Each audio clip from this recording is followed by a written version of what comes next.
Hello, my name is DEMETRIUS, MYATT, the former Chief of Staff for the late Councilman Ivory Lee Young Jr., Atlanta City Councilperson, District 3.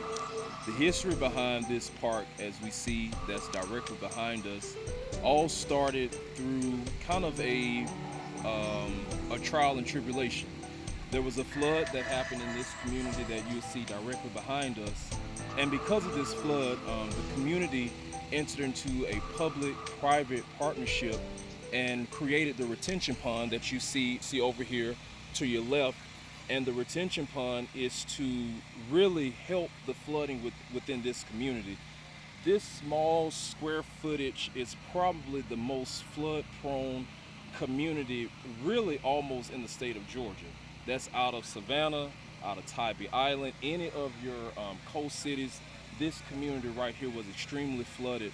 My late boss was literally in a rowboat. There were times even after the flood when I came on his team that he and I would be in a rowboat in this community, rowing through sewage, getting people, even people like Miss Linda Adams and Miss McCada, out of their homes. 1, 2, 3, 4. Well, the Trust for Public Land was brought in 6 years ago to help engage with the community and the city and other partners to design the park, raise the funds to help build it, and build it. So when you look at the park, a lot of the green infrastructure in the pond, that was built by the city. But if you look at the splash pad, you look at the basketball court, the playground, all that $14 million worth of amenities, that was the Trust for Public Land. And that was our contribution to the city and to the community to deliver this park for them. So today we're here in Vine City celebrating with the residents of the Vine City, English Avenue communities, and all of Atlanta coming together to open up the Rodney Cook Senior Park. It's a monumental moment.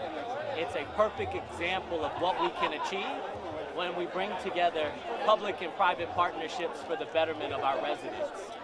And it's just an incredible place to be right now. Cook Park is an example of how we can create great green space in Atlanta that provides an experience for its residents.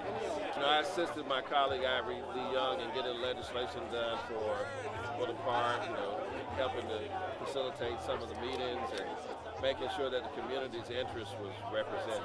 I'm also responsible for helping the National Monuments Foundation and the city get together on their contract issues so that the things that Rodney mentioned, the Peace Pantheon, C.T. Vivian Library, the Andrew Young Institute, and of course the National Office for the Nobel Prize, all of those things can happen. The community has been in lockstep, really, for almost 20 years wanting to see this happen. As it was mentioned, there was a tremendous flood here. The families were wiped out. But what didn't get mentioned here today is how a one-for-one replacement was done for people who were either renting or owned their homes. They were completely compensated and made whole again. And so in that spirit, the community moved forward to try to have a place where we can have that healing, where we can have that vision and that inspiration to move forward and hold up what's best about Atlanta. The cradle of the civil rights movement, the mythology of the city too busy to hate, from the Atlanta City movement to from the Reconstruction era, when Booker T. Washington came here for the Southern Exposition, where he said we could be together as a hand, 5 fingers independent. We're going to stand together like a hand, all 5 fingers. We're going to stand together, but we'll go down independently. But we're here together to uplift Atlanta's message, and uplift the story of Atlanta from this place. And you'll see behind you the larger-than-life monument of Congressman John Lewis, and that is private funding through the National Monument Foundation. And these larger-than-life monuments, you're going to have Congressman Lewis, you're going to have Councilman Young, you have Hosea Williams, you'll have Dorothy Bolden, Rita Samuels, so many that you might not hear in the history books globally, but we hear about them in our community here in the city of Atlanta. So I've been a long-time neighborhood activist and investor in the area since 2002, and I'm very very excited that this park is here today for all these wonderful people to enjoy. I was first working on the design with the Vine City community since 2006. And so it's a long time coming, and we're very excited to have it here. I believed in it, and I believe in the future of it. I think this is a catalyst for so much to come, and I've been investing here, like I said, for many years.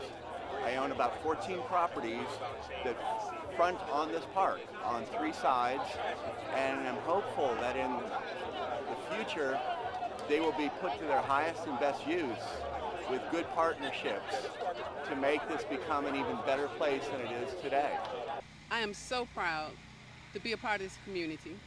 I've been here 30 years, and the fact that they have reached back and followed Councilman Young's prompt to within our community, he has really set the legacy for us to follow. I am so excited. I get out here every morning. I walk my dogs. I canvass the area. I love this park because it adds a great amenity to our community. And they placed this park here for a reason. Regentrification is coming, and it is definitely here.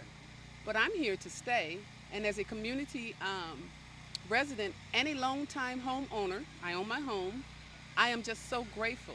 I welcome everybody to the community, and I just want to keep the park beautiful and let you know that we're excited for what Rodney Cook and the entire city of Atlanta has put forth in our community. We believe that every person in America should live within a 10-minute walk of a park because of the health and social and environmental benefits that they provide. And we felt very strongly that this park, in addition to providing that recreational opportunity, but also protecting thousands of residents from flooding, was something that we wanted to make happen.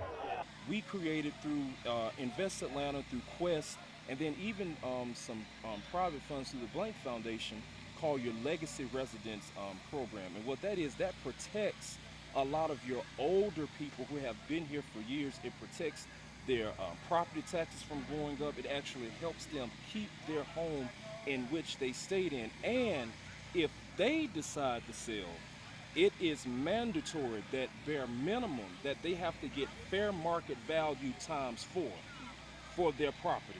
So when you see people that are around here buying 15, 20 homes at a time, they're not buying them at a cheap rate.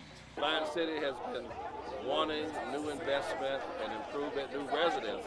You know, because from the period of when they built the original Georgia Dome to they built the Mercedes-Benz Stadium, 10,000 residences have left the community. And so we want people to return, we want people to come back to the neighborhood. And part of the reason why people left is because of the lack of amenities. We now have 4 new parks within a mile here in Vine City, English Avenue. And so we're hoping, and then of course the investment on MLK, all the investment on Northside Drive. And so we're hoping for people to return to the community and help join us as neighbors and rebuild in Vine City. It is an honor to represent this area as the Fulton County Commissioner of District 4, and I'm just honored to be here today. It is a pleasure to stand with Mayor Bottoms, with the former mayors of the City of Atlanta and everyone who worked on this, the Atlanta Trust for Public Land, the Cook family, Councilmember Bond, and the late Councilmember Ivy Lee Young Jr. and his widow, Shalise Still Young, and so many others who helped bring this into fruition. And I'm so honored to be here to represent the Fulton County District that this falls inside of.